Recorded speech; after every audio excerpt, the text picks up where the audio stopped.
Hello and welcome to So What You're Saying Is. I'm Peter Whittle. Now I'm delighted to say that my guest this week is Charles Moore. Charles is the authorised biographer of Margaret Thatcher. The third and final volume of the biography, Herself Alone, has just been published. It covers the years from 1987 up to her death in 2013. Charles, of course, was editor of the Spectator, the Sunday Telegraph, and the Daily Telegraph. He currently writes a column for the Telegraph and for the Spectator. Thank you very much for joining us. Thank you, Peter. First thing I wanted to ask about this extraordinary achievement of this book is, did you think it was going to be 3 volumes when you started? I did, because they commissioned me for 3 volumes, Penguin. And then when I'd done a bit of work, I thought, this is ridiculous, better be 2 volumes. And then when I did more work, I realised it had to be 3 volumes. So I went back and forth. And the reason for the length is the nature of the project, which is that she asked me to do it, and I was the first person to see all these papers, both her papers and the government papers of the Prime Ministerial Office. And I saw them in full and was authorised to see them before a lot of them were released. And then authorised by her to approach everybody possible, so interviewed 600 people for the book. And therefore, that's why it's sort of intended to be comprehensive and why it has to be long, because this is new material to a large extent, and also it's necessary, I think, to try and cover all the main subjects. You say that she wanted you to do it. How did it work actually? Did you know her, Charles? Yes, I did know her, yeah. And that's how it came about? Well, I didn't really know how it came about, and I never asked her why she wanted me to do it. But anyway, she did, and in 1997 this was. So basically the whole thing has taken 20 years? Yes, she asked me in 97. I got the contract from the publisher in the following year, and I think I started interviews in 99, so 20 years of actual work. But I didn't do the hard work until 2004 onwards, because until then I was editing the Telegraph till the end of 2003 nearly, and I didn't really have the time. But then from 2004 I settled down to the full thing. You know, it's a good point there, because when I've said that I'm meeting you today, what a lot of people have asked is actually a very harshly practical thing. How do you do this on a day-to-day level? How do you work when you are writing something like this?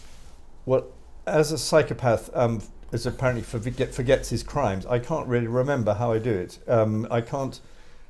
I've had no time really to look back on how I do it. Because of being a journalist and employed by the Telegraph, there are some days a week when I can't do it really because of writing columns. And all the rest of the time I am doing it, and a lot of it is accumulation and sifting and so on, and then boiling it down to write. Luckily, being a journalist, I don't suffer from writer's block. I can write fast. But the amount of research is pretty stupefying. So, and also, you don't want to rush your fences, so you do muck around, asking a further question. I find the only way you know what you want to know is by sitting down to write, because it's only then you discover that what it is you don't know. Yes. You try to answer a question in your own mind and you find you can't, so you have to go off and do a bit more research and so on. So I'm surprised by these people who, quote, do all the research and then write the book. Don't quite see how that works, because you have to sort of taste it before you can, as you cook it. I mean, this volume covers, as I said, broadly speaking, the Cold War, obviously the climax of the Cold War. The climax of the Cold War, and also Europe and her time after the office. I mean, does it sort of, when you were going through this stupefying amount of research, as you put it, did it sort of open up new things more than not? I mean, did you find things confirming you? Or? Well, in some ways, Mrs. Thatcher is a very open book as a character, because she was, in many respects, very consistent. However, you do find important things which are different from what you might imagine, and quite a few things surprised me. Obviously, because I covered it as a journalist, I knew quite a lot about it anyway, but fundamentally superficially, whereas when you start looking at all this. So, for example, though of course I knew about her speeches about climate change when she she essentially was the first world leader to endorse the theory of climate change. I hadn't realised how much time she gave to it, how important she considered it, and how innovative she was in terms of supporting the international process that was just getting going then, and which we still have, of the UN supervision through the IPCC and so on. And like quite a lot of people of a conservative disposition, I was slightly hoping that she had been misrepresented and didn't quite believe this stuff. But she did, and she slightly recanted in retirement, but I think she really did believe it, and it was very interesting to see how zealous she was and how persuasive she was in public, and how much she got involved in the science, because she was, of course, a scientist. Yes. And another thing that surprised me was what happened about South Africa, and I find this tremendously interesting, because we all know that she opposed sanctions and very much did not want the South African economy to collapse. She thought there would then be violent revolution and communism might take over and poverty would ensue. And that's all known. And it's also known, to at least to some extent, how important she was for F.W. de Klerk in moving towards the end of apartheid. Yeah. What wasn't so known, and was almost new to me, was the extent of the British government's association privately with the ANC before the release of Mandela, right, which she, while always criticising the ANC for its socialism and for its flirting with violence, with the armed struggle, she did authorise such contacts, and they were important, and they built up a lot of trust. And Mandela, when in prison, was very impressed by Mrs. Thatcher because of what she'd done with Gorbachev. And he thought, well, this really is remarkable, and we're going to need a process like this. We're going to need a white Gorbachev to come to terms. And also, I think he sort of thought of himself slightly as a Gorbachev, because he wanted the reconciliation much more than most of the ANC did. So he was very, in a way, well disposed to Mrs. Thatcher, though he jolly well didn't agree with her about sanctions or about economic questions. And she well disposed to him, sort of same thing the other way round. She admired him, didn't she? Yes, and this bit was utterly new to me, which is that after he'd been released and he was able to travel the world, he quickly got very tired. He was quite old, and he was doing these very grueling tours. And because of the secret connection with the British government, the ANC passed on a request to Mandela that could he have a little tiny holiday in Britain, looked after by the British government. And so it was arranged that he should go to a sort of safe house, a country house in Kent, and looked after by the British government and as their guest. And there he met Oliver Tambo, the other leader of the ANC, who he hadn't seen since he went to prison in 1963, and their wives. So it was a very sort of emotional gathering. And British officials were also there. And Mandela, as a private visit, obviously, indeed a secret visit, only there briefly, but at dinner he drank quite a lot of hot port. He didn't like cold alcohol, but he liked hot alcohol, and he drank a glass and a half of hot port, and got excited and rang up Mrs. Thatcher at midnight. And there, even though it was a Saturday night, I think, the indefatigable Charles Pole was in, took the call, talked to Mandela, and Mandela said, I must talk to Mrs. Thatcher, can I see her? And Charles said, well, I'm sure she'd love that, but what time have you got? He said, well, actually, I'm near Tunbridge Wells, and I've got to get a plane at 10 tomorrow morning from Heathrow. So there really wasn't time. But she rang him at 7:30 the following morning, because Charles wrote her a note straight away that night explaining all this. And they had a very warm conversation, which, though they disagreed, you could never have such conversations with Mrs. Thatcher without disagreement at some point. But she was so solicitous about his health and things, and he was very touched by all of that. Yes. And they agreed to meet a few weeks later, and he came to Downing Street, and almost uniquely, she shut up for 50 minutes while he talked. She let him talk uninterrupted for 50 minutes, which she almost never did anybody. And they went on for so long that the press, all standing outside in 10 Downing Street, all started chanting "Free Nelson Mandela." But I find it all very interesting that she had, very, very typical Mrs. Thatcher actually, that she had taken a very strong line in public, which was certainly not hypocritical, it's what she believed, but she also had a sort of back way. Yeah. So she was aware, she was working for what came after, as well as just fighting the issue of sanctions. You mentioned there that her reputation. Is it true to say that during this period, which was a kind of the imperial period in a way, these extraordinary clothes, what have you, is that a caricature? This idea of her being, absolutely unapproachable, not, taking anybody else's opinion on board, all of these things. Is that a caricature? It is a caricature because though Mrs. Thatcher was very frightening, she did like to have discussions with people. And if she thought somebody knew about something, she wanted to meet that person.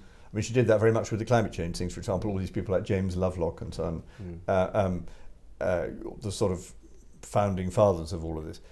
She was always very interested in ideas and policies and the people who put them forward. So in that way, she was open. She was much less open by this time to her colleagues because most of the senior ones had gone, and she felt she was had grown out of that almost and was too negligent of them. The other factor was that, which I think is people in Britain slightly forget, is she becomes such an important global figure. And this was perhaps too much to her detriment in domestic politics, but she'd been the senior leader of the Western world in terms of time served right back till something like December 82. So here we are in 89, 90. She was very, very prestigious figure. And had huge, real adulation in places like Poland, Armenia, Russia, hundreds of thousands of people sort of throwing flowers in her path, literally. Contrasting in a way that must have been very strange psychologically with, poll tax right back here or whatever. Yes. Or bad opinion polls and by-elections, and this perhaps did get her rather out of touch. I think a lot of what she did in this late period was important on the global scene, particularly obviously the end of the Cold War, because she'd worked so hard for that. How important was ultimately her role in the ending of the Cold War? Well, it sort of went wrong at the very end, and I'll come to that, but the trajectory of it was very important over the 11 years, because she'd been the first person to warn against détente with the Soviet Union because we were doing it from a position of weakness, she reckoned. So she started to build up the nuclear arsenal with support from President Reagan when he replaced President Carter. And he gave the leadership and she gave the leadership within Europe on that. Then she thought, we've done it. We've beaten them, basically, in military terms. They're not going to dare to advance further. So now we've got to change the tone and find an interlocutor if we can. So she's the first person to find Gorbachev, December 84. He wasn't even the leader at that point, in the famous meeting in Chequers. She then persuaded Reagan that he should meet Gorbachev, and so on.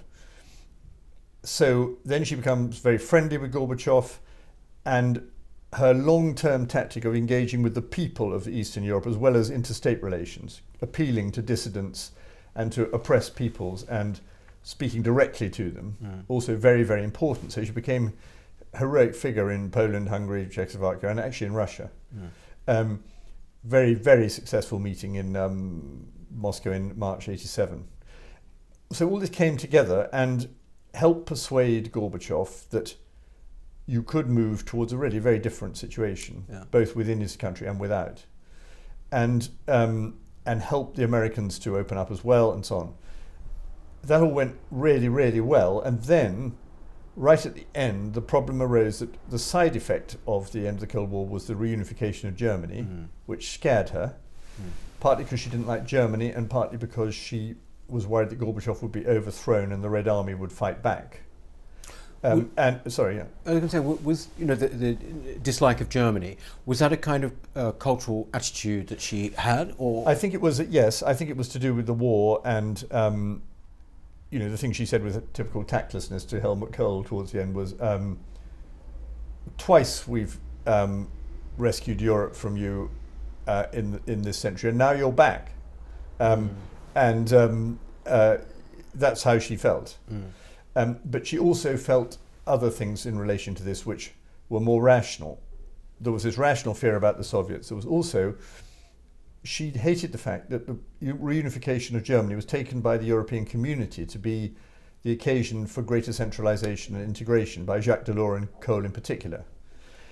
And I found an interesting private conversation she had with Mitterrand just before her fall, when she said, your idea that the single currency will bind Germany down and will be the price Germany pays for reunification is completely wrong. If you can create the single currency, Germany will become the chief economic power in Europe. It will be run on German lines, and they will rule Europe. And on that, regardless, even if you take out her anti-Germanism, but as a matter of prediction, she's correct.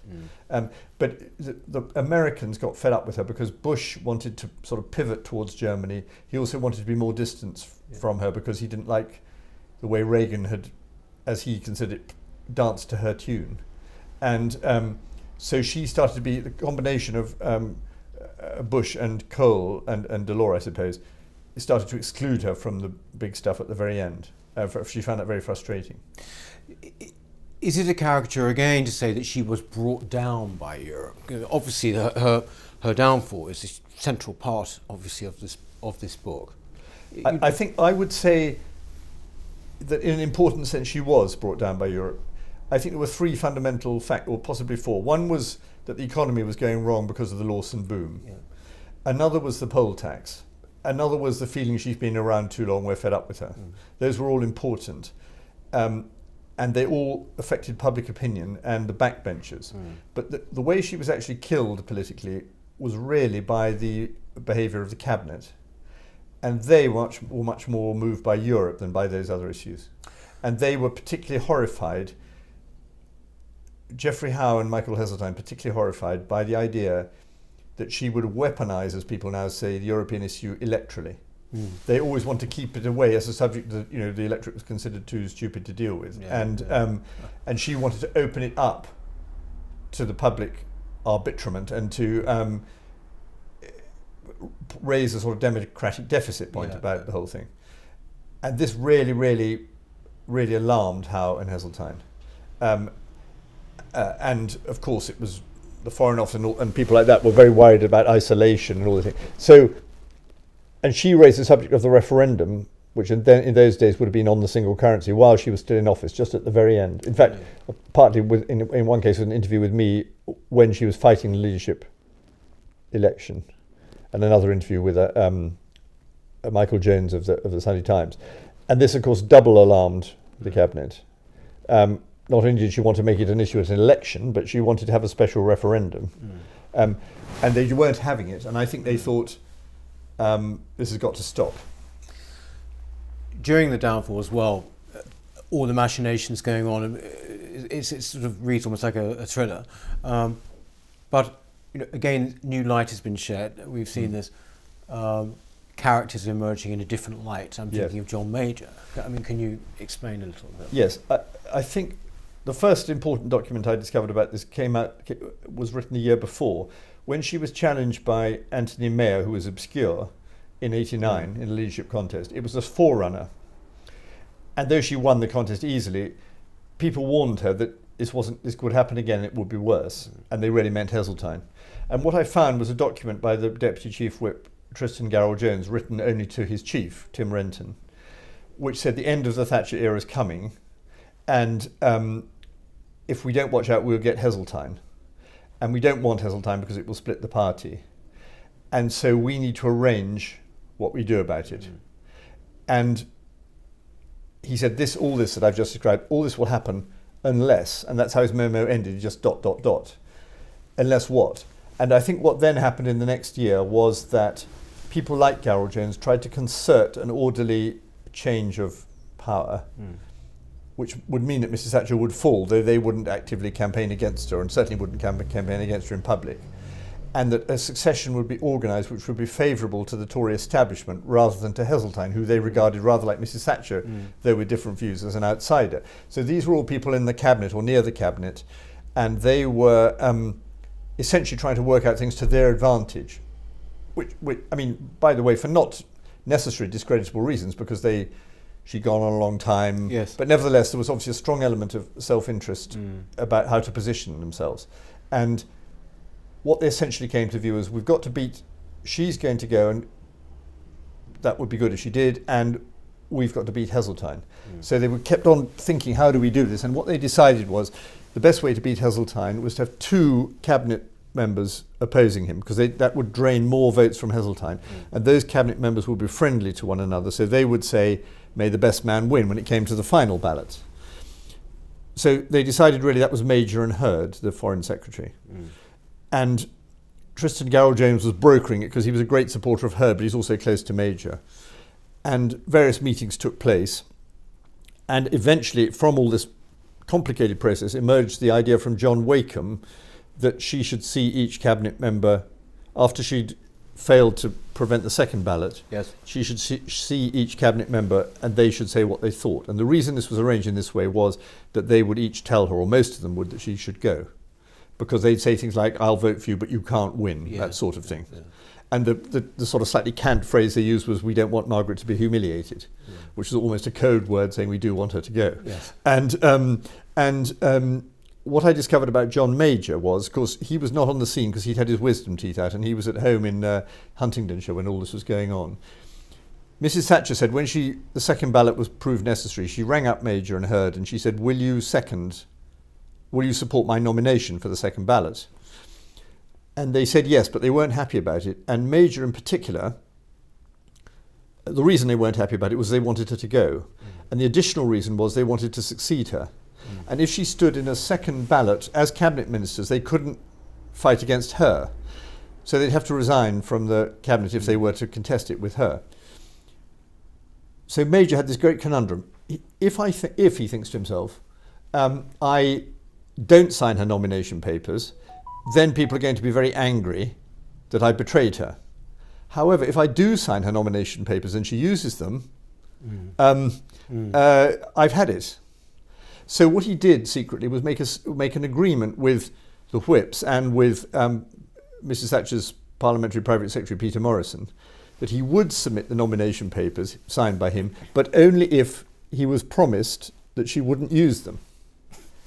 So he could say, I've nominated her, but Peter Morrison was under orders which he agreed to withdraw the nomination papers if she tried to use them.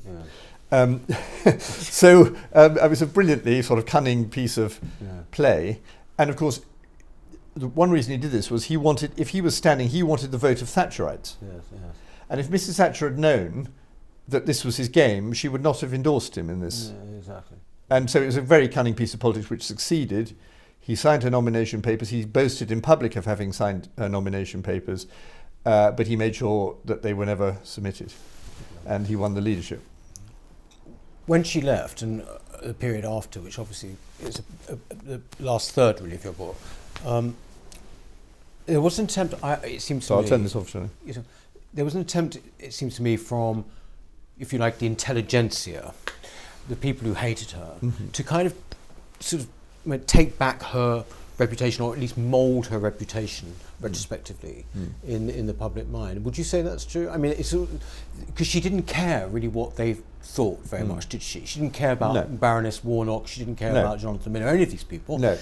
But essentially, once she'd gone, there was a feeling that somehow the 80s, the Thatcherite era, was going to be basically seen as the most terrible, evil time. Yes, I think that would be the public doctrine. It doesn't totally dominate by any means, but I notice the way this is dealt with. For instance, if I go on the BBC and do an interview, first thing they always say is, Margaret Thatcher was the most divisive Prime Minister of our time. Yeah. They don't say she was the worst Prime Minister, because they couldn't say that, but that would be the line. And of course, in certain respects, she was divisive. But they don't say, for example, which would also be true, factually true, regardless of whether you think she was right, the most successful Prime Minister of our time. By which I mean, she, in all the indices of political success, she succeeded. She won every election she contested. She won them all big. She succeeded in bringing in most of the measures she wanted to bring in. She had a doctrine or set of doctrines named after her. She was world famous, very, very influential in every respect. And of course, the first woman. So you could not say that she was not successful, even if you didn't. But I feel it seems to me that the right word for her is successful, and then go on from there. And it's a pity if people don't know what she did. That's in a way the purpose of the book is the need to tell it historically, not polemically. You know, though I'm sympathetic to Mrs. Thatcher, I try to give all the points of view of the people who were engaged in the argument. And the thing is, very few politicians, to use the cliche, make a difference, and she clearly did. And that's very interesting to know what difference she made. There is a feeling, I think, now that she has kind of broken finally away from that kind of caricature. Do you think that, a bit like Churchill, she has broken away from the Tory party? I mean, in a way, in terms of her reputation now. She's seen as a singular figure, isn't she? I mean, yes. Some of her supporters, we've had some on the programme, for example, like Martin Durkin, the filmmaker, did a film about it. Do you think that she was a radical or a traditionalist, or was she both? Well, it's a very good question, and the answer is she was both. She was a true conservative with a big C and a small c. For she was very loyal to the Conservative Party and in the country. She was the grassroots loved her. She wasn't very enamoured of the Conservative Party at the top in the House of Commons. Her conservatism consisted in a great belief in, I would say it ultimately is a sort of idea of a Christian social order, and in the traditions of Britain, and the established way of doing things, and the institutions, monarchy and parliament and the rule of law in a particular form and all that sort of thing. She wasn't radical about that at all. She was extremely radical about what to do in the face of weakness and difficulty and failure in economic questions. And there she really did want to overthrow pretty well every orthodoxy about public finance, trade unions, how you control inflation, who runs businesses, privatization, and open up opportunities for people who hadn't had them and remove powers from people who'd abused them. And that was all tough stuff. And she would take on not only obvious things like trade union left-wing barons, but the legal profession, for example, because of its sort of closed shop practices in the bar and that sort of thing. All that was highly radical, and she was pretty radical in foreign affairs because, as I say, she doesn't just think of these things in terms interstate relations. She thinks of them as democratic issues of values and rights and things. And so, and she had an instinctive, she sort of liked the sound of breaking crockery. I mean, she wanted she thought there had to be some conflicts, and she didn't like consensus. In that sense, she was divisive. And she also she very strongly believed in the superiority of the Western way of life. She wasn't by any means so sure that the sort of institutions across the world that were supposed to protect it were very good at doing it. So she was sceptical of the United Nations and very sceptical of the European community, and became more so, and was worried that global institutions would threaten national institutions. You mentioned the economic struggles, and it would seem that most of her battles were economic ones, at least particularly in the first half. Yes. Do you think she had any sense of what we would now call maybe the culture wars? Or was it the fact maybe that it just wasn't an issue? It was an issue, so she would... I don't think she would probably have used the phrase culture wars, but it was, she didn't like the sort of arts that were attracted state patronage for the most part. She didn't like the sort of raison d'être in academia, which was, I'm sure, one reason why Oxford absurdly refused the first woman prime minister, and who'd come, of course, from Oxford, their honorary degree. I mean, the most extraordinary. Only at Oxford could this have occurred, and that sort of thing. And she was basically conservative in culture, not authoritarian, but conservative. So she would be take an issue like homosexuality. She was quite unusual in Tory backbenchers in the 1960s in voting for legalisation, because she thought that it's a terrible infringement of people's privacy, that they should be, why shouldn't they do whatever they want to do? On the other hand, she would have a slightly old-fashioned Christian idea that moral education, religious education at schools should favour the heterosexually married family life, not alternative lifestyles. They shouldn't be persecuted, but they shouldn't be celebrated, would be her. And so on. So she disliked most of the sort of culture war innovations of the period. But it was not, I would say, reactionary, and that she wouldn't. Another one would be teaching. I mean, she was very much in favour of learning to read and write and things like that. Which, and she, she would describe the sort of radical thing with infants, which was making plasticine worms, that sort of thing, which she didn't like. So all of those things, you knew where she came from, but it wasn't the dominant thought in her mind. But so, for example, take the BBC. Yeah. She would have felt that maybe it was unfair or biased, but she would certainly not want to get rid of the institution. That's right. The BBC is a good example. I write about that quite a lot in this volume. She thought it was basically a good idea but only if it really conformed to its charter. Yeah. So that it ought to be a sort of solemn responsibility of the people on the BBC rather than just a vehicle for whatever they wanted to do. And she took very seriously their role in high culture, like programs like Civilization and that sort of thing, and news. And she didn't really see the point of Radio 1. I'm not that she was against pop music, but why should a nationalised sort of channel do it? Right? Yes. She wanted more pluralism, she wanted more channels, more competition, and she did quite a lot of all that.